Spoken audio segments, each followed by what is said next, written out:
It took a devastating and deadly fire to finally create this, the new Mont Blanc tunnel, today a feat of technology, born of tragedy. Between 1 and 2 million vehicles pass through this key crossing between Italy and France annually. During the 12-minute passage inside, they see a safety exit every 300 meters, 37 in all, and a powerful fume extraction system. Below the road are aeration and service tunnels, all new safety factors that guarantee that the catastrophe of 1999 can never happen again. The safety system, developed for the Mont Blanc tunnel at both the technical and operational levels, has been designed to avoid that in the case of an incident like the one in 1999, there are consequences, such as happened in 1999.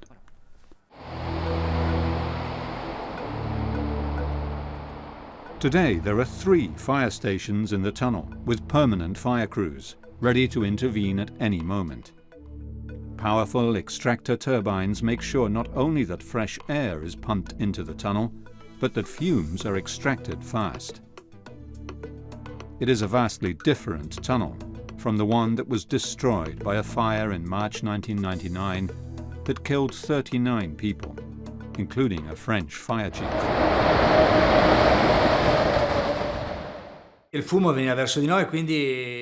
The smoke came towards us and would have overtaken us. So with the truck, I moved 50, 100 meters at a time to leave the smoke behind me. After which, we could have come out, but we stayed on purpose. We went to refuge 24 so as to regroup, to go and save people. Et lorsqu'on se présente à l'entrée du tunnel, un mur de fumée est face à nous. When we got to the entrance to the tunnel, we were met by a wall of smoke, and we penetrated the pitch blackness. So, pitch blackness, zero visibility, and the only help we had was to drive onto the pavement and follow the tunnel wall. It's the 24th of March 1999. The Mont Blanc tunnel that connects France and Italy under Europe's highest mountain is rocked by an explosion. No one knows what is happening, except for the drivers in both directions, who first face a wall of thick smoke and then a fireball.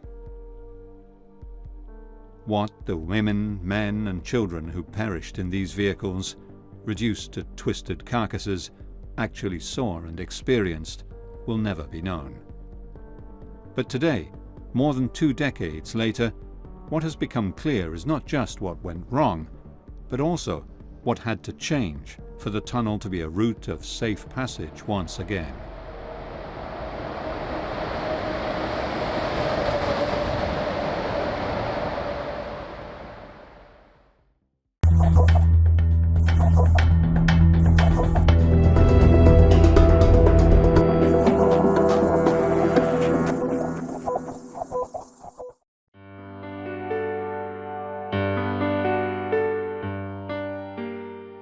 The morning sun kisses Europe's tallest mountain, and the golden glow spreads down the valley. The stunning Mont Blanc massif marks the border between Italy and France. But while the tunnel beneath it passes from one country to another, the mountain cultures on either side, in the Savoie region of France and Aosta region of Italy, are closely tied, both historically and culturally, as the region's stone and timber architecture and rugged alpine heritage show. The Mont Blanc tunnel disaster of 1999 was the worst tunnel fire ever to befall Europe. It divided the 2 nations, yet united them in heroism and grief, and the desire not to see history repeated. Today, Italy and France hold joint exercises. If there were ever a fire again, many mistakes would be avoided.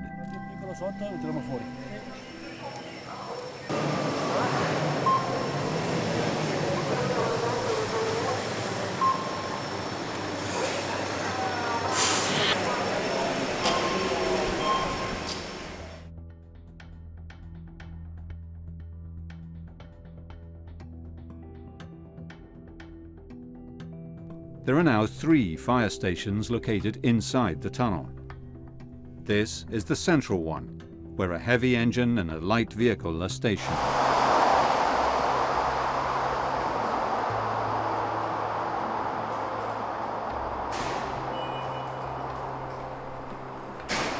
David Giuliani is the head of the tunnel's fire service.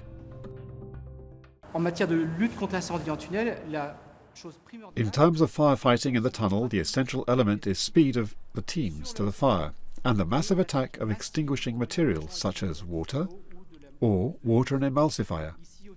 Here in the tunnel we have teams in Italy, France and at the centre of the tunnel, and a heavy fire engine at each station, and they have to be engaged, carrying all their equipment, including breathing apparatus, within 3 minutes of the event being detected.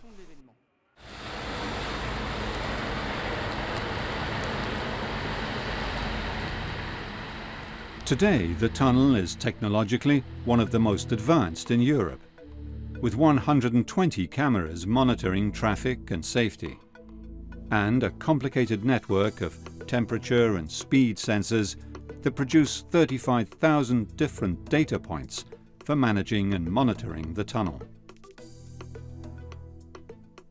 Although the idea of reducing travel time to Italy by days with a tunnel under Europe's highest mountain has been around for centuries, it is only in 1957 that the parliaments of Italy and France agreed to finance the Mont Blanc tunnel. The tunnel is opened to traffic in 1965 by Presidents de Gaulle of France and Saragat of Italy. At the time, it is the world's longest road tunnel and technically deepest. Engineer Franco Cuas worked on building the under-road aeration ducts and became director of the tunnel. He was present at the opening. È stata una grande giornata, quella del 16 luglio 1965. That day, the 16th of July 1965, was a great day. Then all these people who came for the opening disappeared, and I was left alone with my Valle people to wait for 6 a.m. of the 19th of July 1965, when the first cars entered the tunnel. I didn't sleep very well the night before, because I was quite worried. At the end of the day, you know, it was the longest tunnel under the tallest mountain of Europe. And of course I thought to myself, it is actually only 12 kilometers of road, but it was a new road, so, you know. But then when the first cars came through, I was happy to see that all went well. The tunnel is 11.6 kilometers long, and the entrances are a little over 1,200 meters above sea level on the French side and 1,300 on the Italian side. It runs 2,000 meters under the highest mountain in Europe and proved a great logistical improvement for linking northern and southern Europe. Si è passati dai poche migliaia di camion del primo anno a poi We went from a few thousand lorries in the first year to tens of thousands of lorries. And this proved that the Mont Blanc tunnel was useful to the European economy, because each truck carried the result of the work of many people, not only in Italy and France, but in other countries too. So the value of the goods passing through the Mont Blanc tunnel was enormous. That was the main goal. Then, obviously, we had to adapt the infrastructures, not only the ventilation plant, but also the general safety structures to meet the needs of this increased traffic. The tunnel, from its outset, has been the subject of constant improvement, but especially since the fire of 1999. Riccardo Grigacci is the Director General for the Italian side of the tunnel. The tunnel evolves continuously. So obviously, after 20 years, it contains inside it a variety of new technologies to ensure safety that I would not say are static. They are instruments that evolve constantly as the available technology evolves. And I'm referring to TV cameras, automatic traffic sensors, as well as software that evolves to manage all the instrumentation that is present in the tunnel. There are 4 ventilation tunnels that supply air to ventilation ducts every 10 meters along the base of the road on the Italy to France side of the tunnel. These are supplied by turbines located at either end of the tunnel in huge turbine rooms.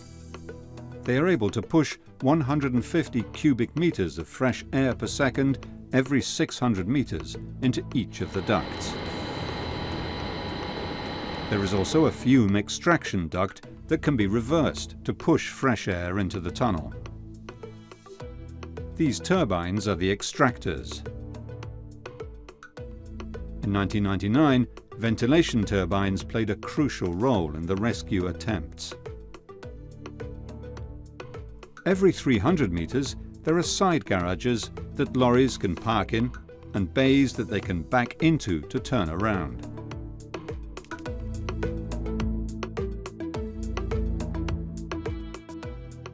The safety refuges located close to alternate parking bays are equipped with flashing lights, a double safety door, video connection that allows escapees to communicate directly with the control and command center.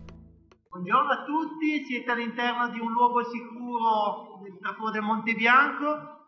Dovete rimanere all'interno fin quando non arriveranno le nostre squadre di intervento. But also first aid cupboard with hose reels for the hydrants located at the entrance. And, crucially, they are also connected by a fireproof door to the aeration ducts that are also an escape route.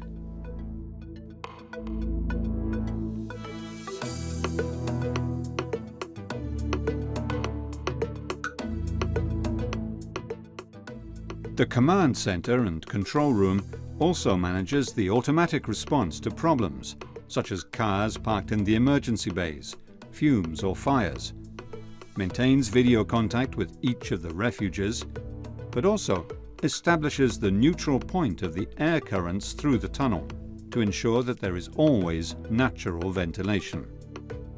In questo momento abbiamo sensori per.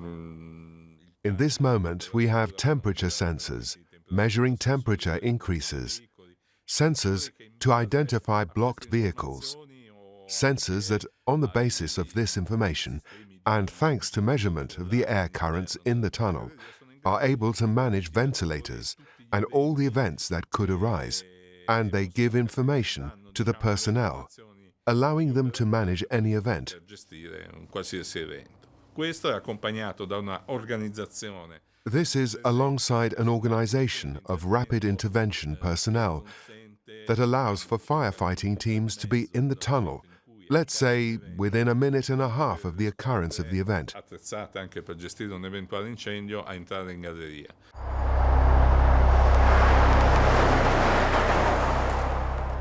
In 1999, the refuges were not connected to the aeration ducts, and a number of events and errors led to the catastrophe and a breakdown of the whole system.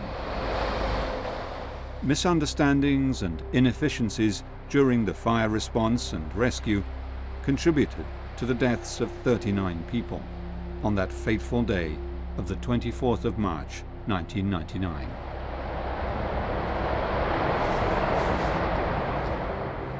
The story of the Mont Blanc tunnel fire begins when truck driver Gilbert de Grave begins his trip to Italy in his Volvo articulated lorry, hauling a load of margarine and flour. On these steep roads up to the Mont Blanc tunnel, the engines of trucks often overheat. But when de Grave enters the toll gate, everything seems normal.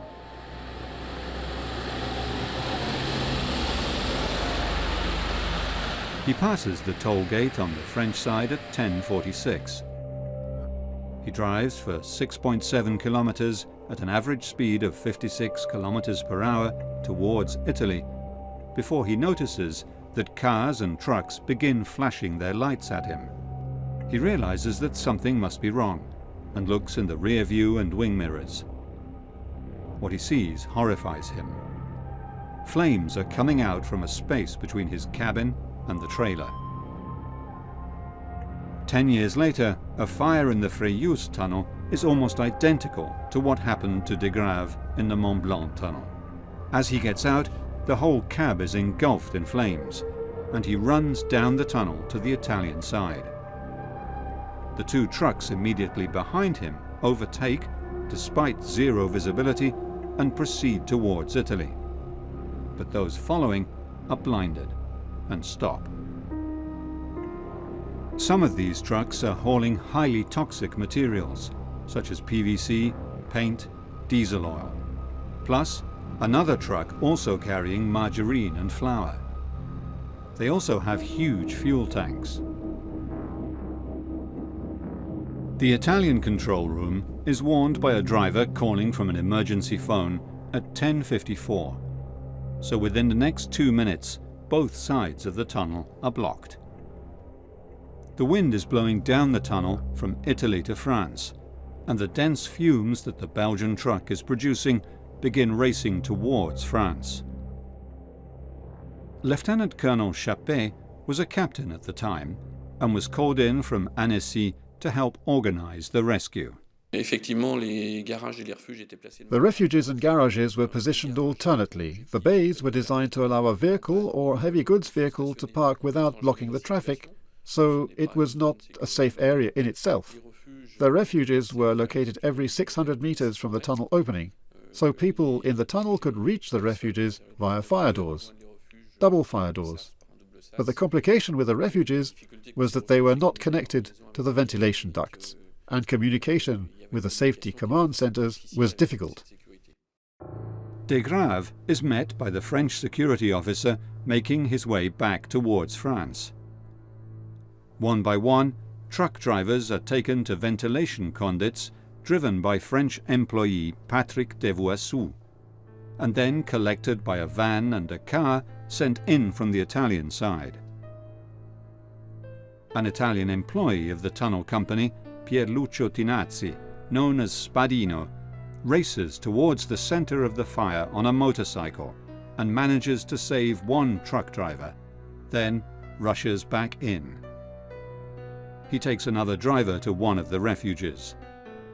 Together, they wait for rescue.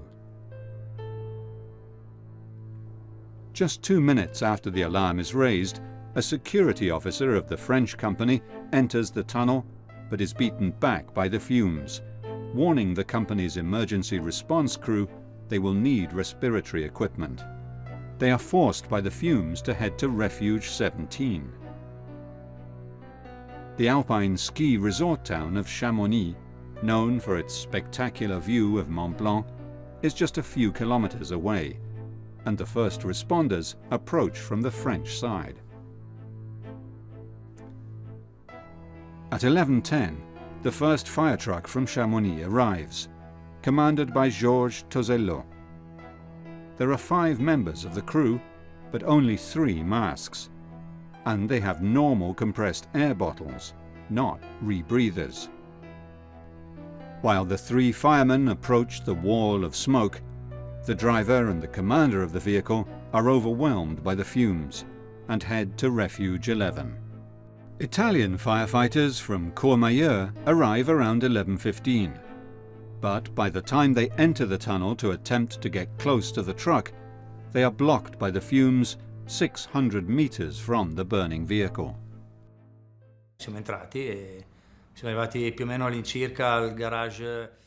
We went in and, with our fire truck, reached approximately Bay 22. That's as far as we got. I saw that it was better to turn the truck around just in case there was a change in the ventilation. Better to have the truck turned around to get out.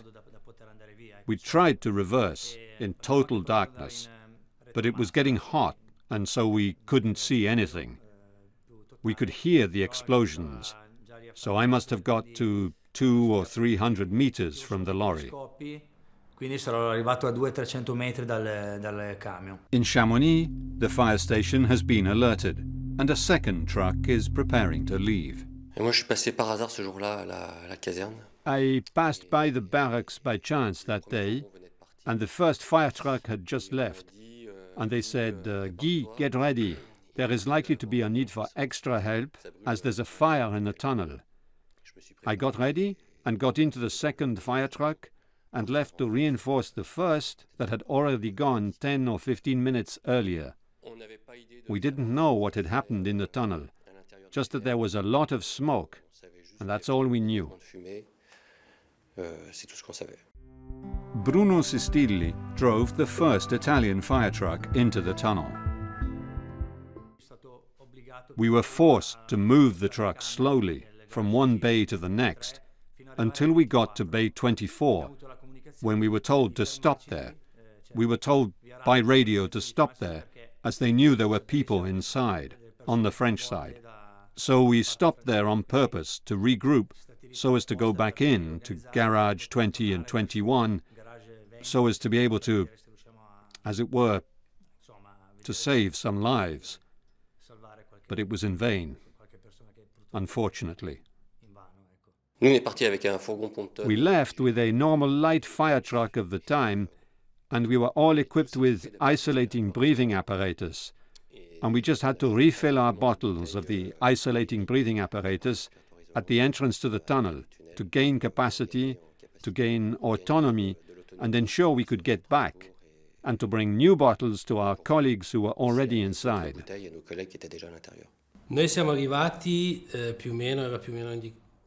We arrived more or less at midday, and as soon as we arrived, we entered the tunnel, and we knew that one of our teams was inside, made up of 3 people from the Courmayeur station, and we knew that a lorry had caught fire, but we thought it was just one lorry. Guy Salvetti was a young volunteer fireman at the time. Et lorsqu'on se présente à l'entrée du tunnel, un mur de fumée est face à nous. When we get to the entrance of the tunnel, we see a wall of smoke. We go into pitch blackness. So pitch blackness, zero visibility, and our only aid is to drive onto the pavement and to follow the tunnel wall as close as possible. There is no smell, as we are protected by the breathing apparatus. The heat isn't particularly great. It's just dark, very dense darkness. En termes de chaleur, c'est pas excessif, c'est juste noir et noir très dense. At 11:36, the second fire truck from Chamonix arrives and is ordered by the commander, who has reached the command post outside the tunnel, to rescue the other firefighters.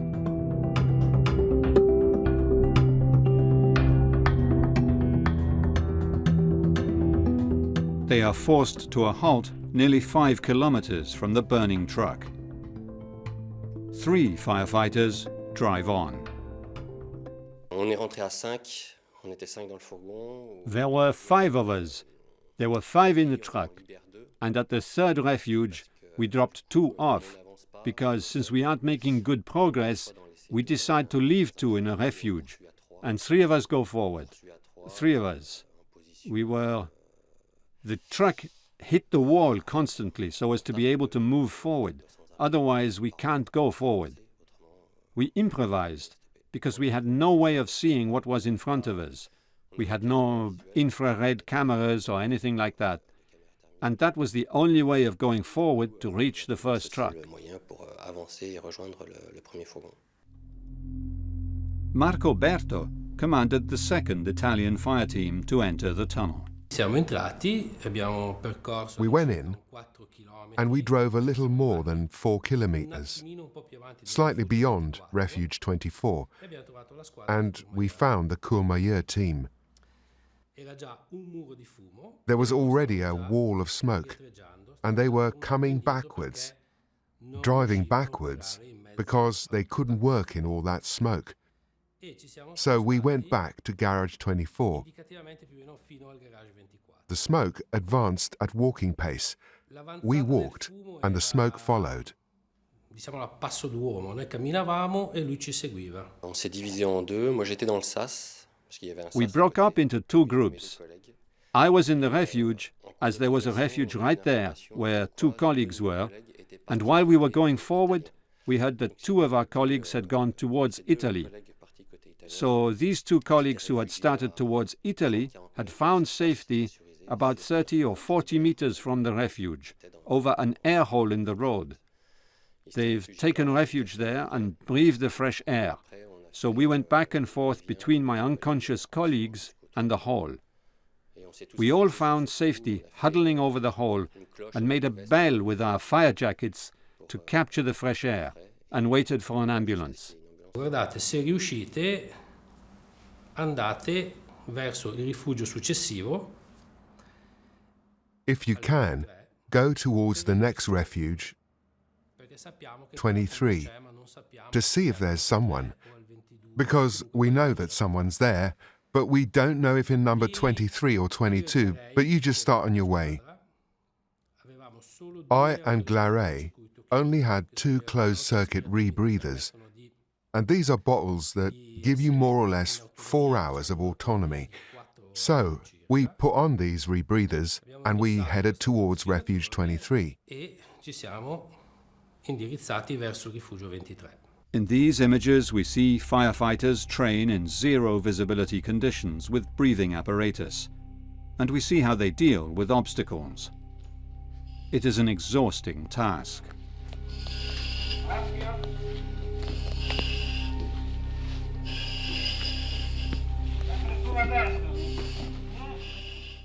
Al rifugio 23 siamo entrati, non c'era nessuno.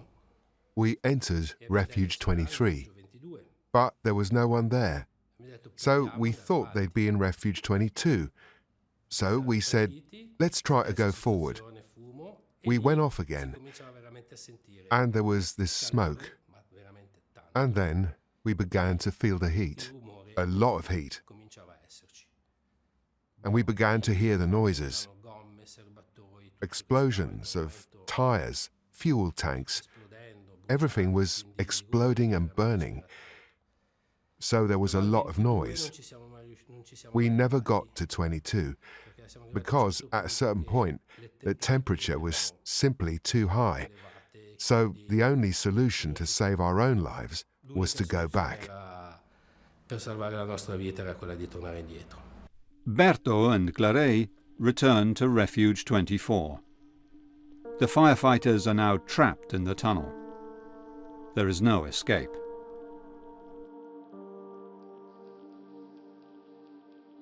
By now, the situation on the French side of the burning Mont Blanc tunnel is desperate.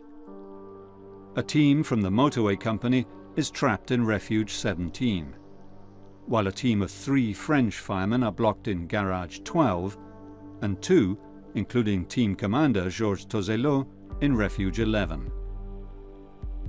There are 4 ventilation ducts and 1 extraction and ventilation tunnel.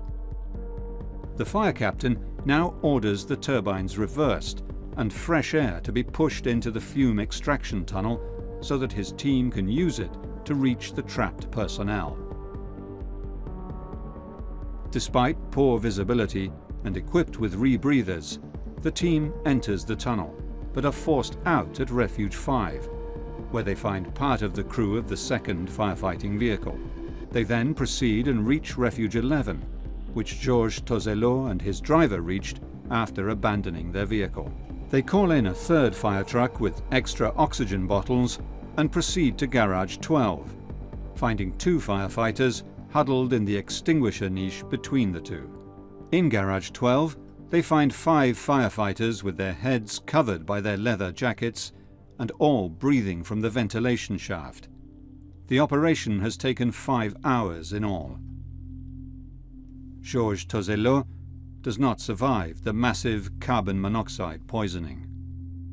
He and several others died in the refuges meant to keep them safe. No further attempt is made to rescue drivers from the French side, as neither the French nor Italian teams can get close due to extreme heat and fumes. Dans un premier temps, il y a une ambulance qui est venue chercher donc nos 2 collègues inconscients. At first, there was an ambulance that came to pick up our 2 unconscious colleagues, and later a utility vehicle arrived with new compressed air bottles, so we all changed our bottles and we left in the truck we had come in with. On est ressorti avec le fourgon avec lequel on était rentré. On the Italian side, 6 firefighters are blocked in Refuge 24. C'era troppo fumo e l'unica soluzione che ci è arrivata dall'esterno è There was just too much smoke, and the only solution that was given to us from outside was to use a ventilation duct that could both ventilate and extract, and go through that duct that is located under the road. The problem was that at the time it wasn't as well organized as today. So for a start, we had to find the access door that was closed. Che era chiusa. There is only one way out, via the ventilation tunnels under the road. They can be accessed by doors along the wall.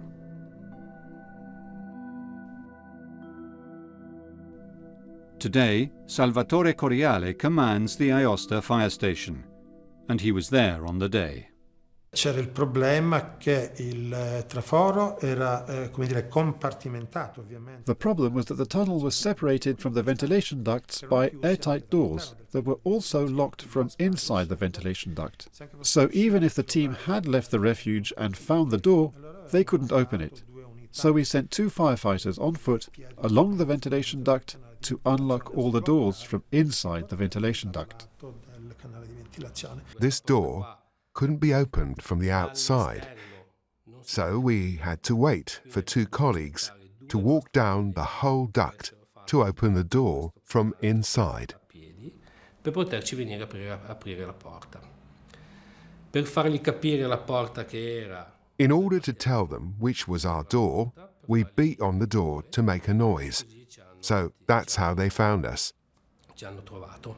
Well, the fatigue, we didn't really feel it because we were focused on getting out. We didn't know what the situation was down there, whether we would get out or not. We had quite a few kilometers to walk, and I had 2 air bottles on my shoulders, and altogether we got out, bit by bit. We stopped for a while around the 2nd kilometer to talk among ourselves, and then we decided to continue, on and out. We didn't see much because it was dark. There was a light every now and then. It wasn't like now, all lit up, so it was hard to walk. Most of the car and truck drivers simply wait as the blinding thick smoke overwhelms them. There is nothing the firefighters can do. Over the following 5 hours, the temperature in the tunnel rises to around 1,000 degrees as the flammable contents of the trucks catch fire. By the time the last fireman is out of the tunnel, all they can do is wait. The next morning, just after midnight, firefighters from Italy, France and Switzerland begin approaching the fire from the Italian side, spraying the walls with water to reduce the intense heat. I francesi sono arrivati a circa 900 metri, noi eravamo sui 600 metri, però eravamo ancora abbastanza distanti. The French reached to within 900 meters. We reached within 600 meters. So we were quite far off. So in the evening of the 24th we decided to attack the fire just from the Italian side.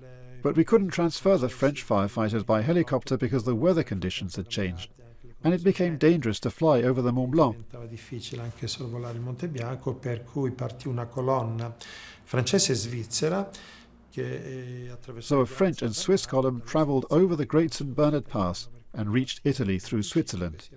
The French and Swiss firefighters reached Italy on the morning of the 25th, and we continued to attack from the Italian side. Let's say that we managed to reach ground zero on the morning of the 25th. There is little left of the women and men who perished in the fire. Now both the French and the Italian judicial authorities begin their investigations. Some passengers are identified thanks to their license plates.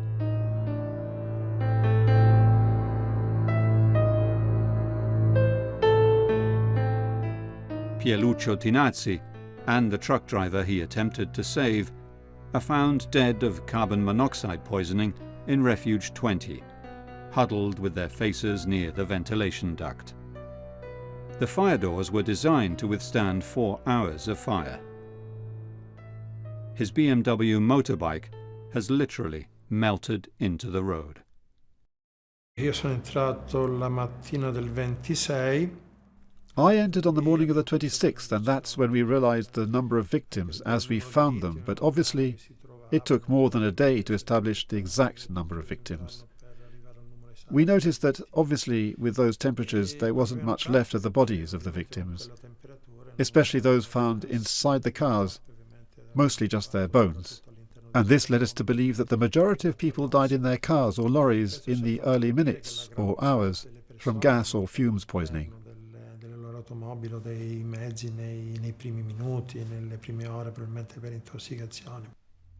The ceiling of the tunnel is severely damaged and all the fixtures and wiring destroyed. Just 2 months later, on May the 29th, 1999, another fire breaks out in an alpine tunnel, this time the Tauern Tunnel in Austria. The main negative aspect is, unfortunately, the death toll, but the good point is that the Mont Blanc tunnel fire, followed by the Tauern Tunnel fire 3 months later, set in motion the whole European and even worldwide regulation of tunnel building and fire rescue in confined environments.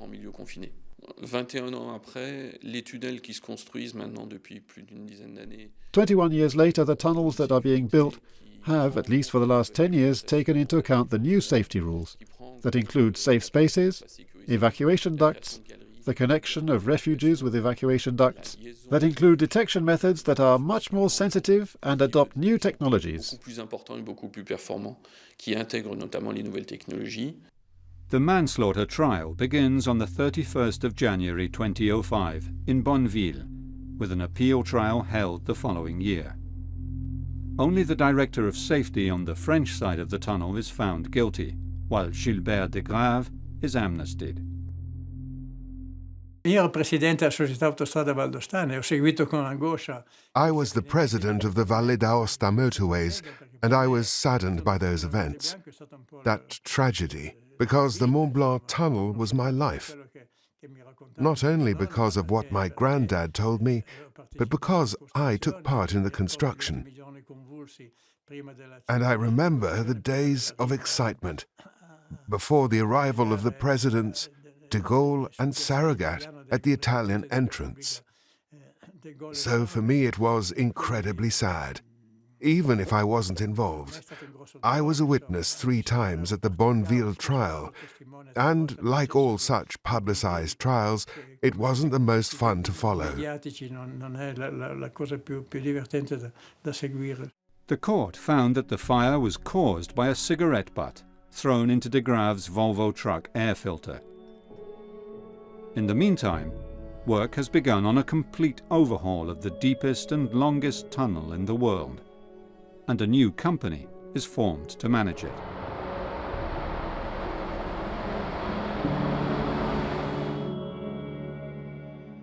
Noi e il nostro personale guardiamo avanti. Quello è stato un evento. Our employees and we look to the future. It was a significant event at the European level. It set in motion the revision of tunnel management throughout Europe. The European directive draws on that experience and the measures adopted that are the basis of the new rules. We look to the future. We have learnt from the event. But I can say the history of an infrastructure remains in the heart and soul of us all.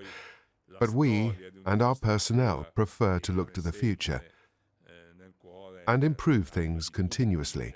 Però, ecco, diciamo che il nostro personale, noi ci piace guardare avanti in questa ricerca di miglioramento continuo. The Mont Blanc tunnel fire has alerted the whole of the European Union that there may be more unsafe tunnels. It is also a warning to the world.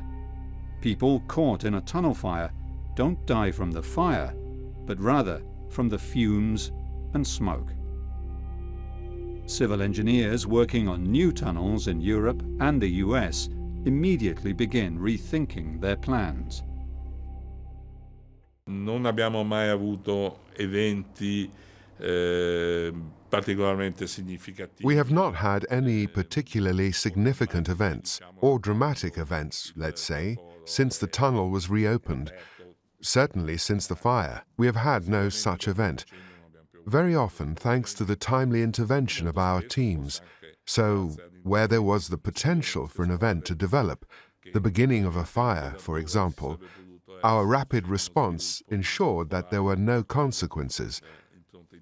So, if I were to look back at the statistics, I can say that the level of safety is very high, and that's confirmed by experience. Sento di poter dire che il livello di sicurezza è molto alto e la storia questo ci dice.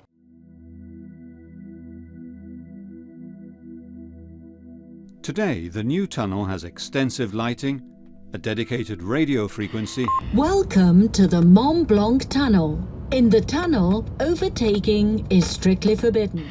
And 20 communication panels giving information to drivers. 3 fire service stations operate inside the tunnel, with 4 trucks kept there. There are 37 refuges, 36 areas for cars to pull over, and 79 fire extinguishing stations. Plus a permanent contingent of firefighters who also carry out practice runs regularly with Italian and French firefighters. They are ready for any event, but are confident that the Mont Blanc tunnel is safe. Faisons 4 exercices internes organisés sous notre autorité par an. We carry out 4 exercises organised internally every year that systematically include the public services in France and Italy, be they the fire brigades, the medical emergency services, or law enforcement officers. We try to vary the themes so as to train in areas that might be fire, or an exercise more concerned with a road accident, or exercises more focused on general safety. And we involve our partners systematically because the fire brigades of Italy and France are our partners in the safety of the tunnel, and it's important to work together to get to know each other before any event. Pour apprendre à se connaître avant un événement. Rebuilt from the ashes of a tragedy, this amazing feat of engineering, dug through the remarkable alpine landscape in the 1960s, is now one of the safest tunnels in Europe. Unfortunately, many had to die crossing beneath the Alps in Switzerland, Austria, Italy and France before safety was made a priority. And still today, there are no Europe-wide standards for tunnel safety. Those that had disasters are now safer than before, but Europe's aging tunnels and roadways still need pressing infrastructure repairs and maintenance for safe passage through the continent's most majestic mountains. Standing at the foot of the steep road that leads to the Mont Blanc tunnel is a monument to 39 people, including a family of 4 and a French firefighter. The men and women who died in the worst fire in a road tunnel ever lost their lives as a result of a number of technical failings that should never have happened, a sequence of errors and unexpected events that cascaded into a catastrophe.